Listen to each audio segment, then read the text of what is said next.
Guys, Call of Duty, well, it fell off. If you feel like you're pretty much already done with Modern Warfare 2 and Warzone 2, then don't worry because you are not alone. According to Steam, Modern Warfare 2 and Warzone 2 has lost over 50% of its entire player base on their platform. Now, of course, Steam are just one of the platforms out of the multiple that offer Modern Warfare 2 and Warzone 2, but they are reporting a loss of over 50% of players. That's half. According to SteamCharts.com, the player base peaked on the 20th of November, the first weekend after the launch of Warzone 2, with a whopping 488,000 players. That's just shy of 500,000 players all logging on through Steam to play the new Battle Royale mode. And obviously, like we've just said, all of these numbers are coming from one application offering the game. This doesn't factor in Battle.net, PlayStation and Xbox, which will arguably be much bigger than the numbers on Steam. Now, at the time of recording this video on the 27th of December 2022, Modern Warfare 2 and Warzone 2 combined had a 24-hour peak of 176,000 players, meaning it's actually more than a 50% loss since that peak back in November. It's more like 65%. Now, to take this data a little bit further and dive a little bit deeper, the baseline numbers for Modern Warfare 2 when it released on the 28th started off at around 240,000 players. As the weeks went on, just before the launch of Warzone 2, that had dropped to around about 175,000 players. So we can kind of assume that that's our baseline number of players, and then you can see once Warzone 2 had launched, we had the massive increase here up to roughly just under 500,000 the following weekend. And what this tells us is pretty much 6 weeks after the launch of Warzone 2, the numbers have returned back down to the baseline numbers before Warzone 2 was released. So the day before Warzone 2 released, we had 174,000 players just playing Modern Warfare 2 multiplayer. It releases, it comes back down all the way to present day, where we now have 169,000 players playing both games, Modern Warfare 2 and Warzone 2. So as of today, there is actually less players playing both the titles than there were players just playing Modern Warfare 2 on the 15th of November, the day before Warzone 2 dropped. And yes, of course, guys, you could say, well, Keiki, it's just Steam. These are just Steam numbers. Modern Warfare 2 and Warzone 2 could be thriving on console, and I think it's safe to say that this trend is probably occurring on every platform. Now, there is also another set of data we can have a look at to back up that point. And that proof lies within the pages of Google Trends. Now, I saw Tim the Tapman discussing this over on a live stream a couple of weeks ago, and I thought I would take a look myself.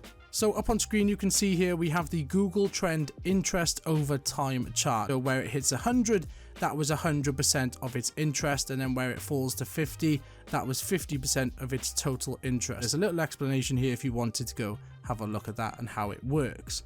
So on this screen, I have put Call of Duty Warzone and Call of Duty Modern Warfare 2 starting from the 1st of October. So we get a little bit of hype building the month before the release. And just by looking at this quickly, you can already tell where the big events were. You can see on here on the 21st, that was kind of the campaign launch week where a lot of players were talking about Call of Duty Modern Warfare 2.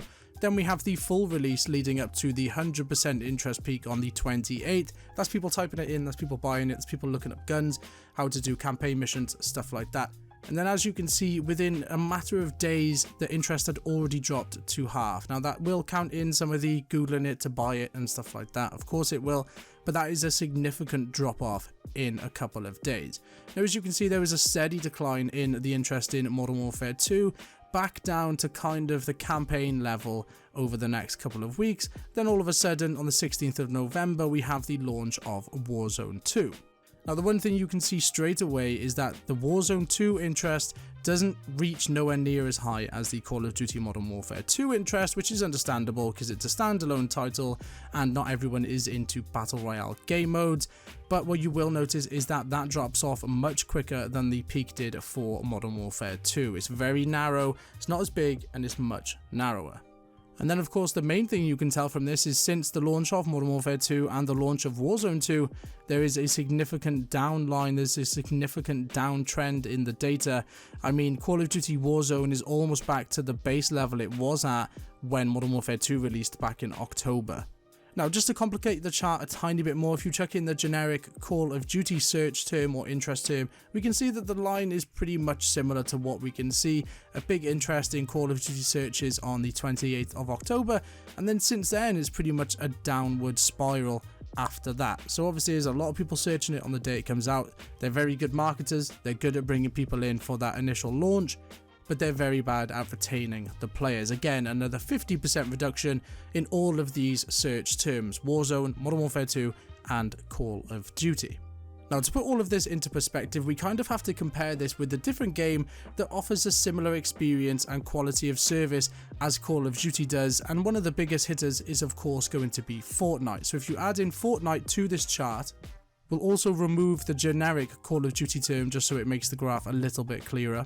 So Fortnite has now become yellow. Now, once you overlay the Fortnite data comparing it to Call of Duty, both Modern Warfare 2 and Warzone 2, the first thing that stands out to me is that Fortnite is overall a bigger game than Call of Duty, with a higher baseline of interest and people searching up stuff on Google. The general baseline is much higher than Call of Duty, especially Warzone 2. Considering they offer quite a similar experience, I thought they would be a lot closer, but Fortnite is clearly a bigger game. Now, the other thing that stands out to me is that the peak interest when the new chapter released, Chapter 4 Season 1 released on the 4th of December, the peak is much bigger compared to that of when Modern Warfare 2 was released in October, and much bigger than the peak of when Warzone 2 was released in mid-November. Now, the one thing you can clearly see from this data is that Call of Duty marketing is very good, but their retention of players is very bad, and you can see that by a nice sharp peak and then a narrow descent down into a spiraling chaotic loss of players. Now, the one thing you can see with Fortnite is, of course, they have great marketing as well, but of course we see a massive spike in interest and a big drop off. But the one thing you can notice about Fortnite is the last couple of days, this kind of Christmas period, the overall trend line is kind of going up, which is much different to what we see with Call of Duty. We see a big interest, then a massive decline back down to its baseline players.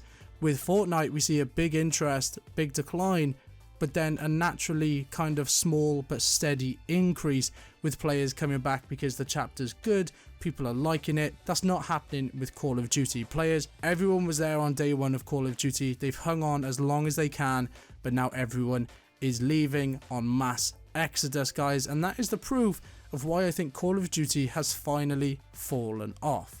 And it's not looking good, in my opinion, for Call of Duty and the future of Call of Duty. We have a 2-year game ahead of us, and the interest has dropped off massively. Over on Steam, 50% of players are not logging in to play either of the two titles at this moment in time, so they need to do something. This is going to serve as a part 1. I'm going to release a part 2 in the next couple of days, going over why I think this is happening, why I think there's been a mass exodus of players leaving the franchise.